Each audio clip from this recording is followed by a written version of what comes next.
কখনো আমাকে এটা শেখানো হয়নি কিভাবে বিনয়ী হতে হয়, কিভাবে সবার সাথে আন্তরিক হতে হয়, সম্পর্কের মূল্য কতটুকু। আজকে আমি একটা জিনিস খুব ভালোভাবে রিয়েলাইজ করছি, দাম্ভিকতার ক্ষমতার দাপট দেখিয়ে কিছুই জেতা যায় না, লিডারশিপও নেওয়া যায় না, কিন্তু ভালোবাসা দিয়ে অনেক কিছু জয় করা যায়।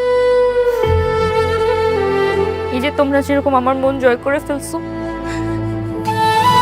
বন্ধুত্বের থেকে যে আর কোনো সম্পর্কই মূল্যবান হতে পারে না, এটা তোমরা আমাকে বুঝাই দিলে আজ। আমি তোমাদের বন্ধু হতে চাই। তোমরা কি আমাকে তোমাদের বন্ধু বানাবে? অনন্যা, আমি সরি, আমাকে তোমার বন্ধু বানাবা?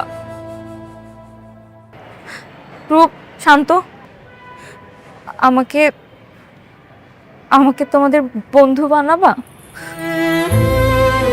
আমি আমি ক্যাপ্টেন অফ দ্য ভিক্টোরিয়া হতে চাই না, কিন্তু আমি চাই Miraz captain of the Victoria হবে, আর তোমরা সবাই ওকে ভোট দিবা। আর যদি ভোট না দাও তাহলে কিন্তু সবার কোনো খবর নেই। তোমাদেরকে আমি রিকোয়েস্ট করব, তোমরা ওকে ক্যাপ্টেন অফ দ্য ভিক্টোরিয়া করো, কারণ ও আমার বিপদের সব থেকে ভালো বন্ধু। তুমি আমাকে ভোট দিতে চাও, কিন্তু আমিও তোমাকে ভোট দিতে চাই। তোমার যদি এমন পজিটিভ মাইন্ডসেট থাকে, তুমি তো বেস্ট ক্যান্ডিডেট। আরে আমার কথা তো কেউ শুনবেই না। তুমি এমপির মেয়ে, তোমার কথা সবাই শুনবে। তুমি আমাদের অধিকার নিয়ে কথা বলতে পারো, ভালো কাজ করতে পারবে। হ্যাঁ, ও কিন্তু ঠিক বলছে। তুমি যদি বন্ধু আমাদের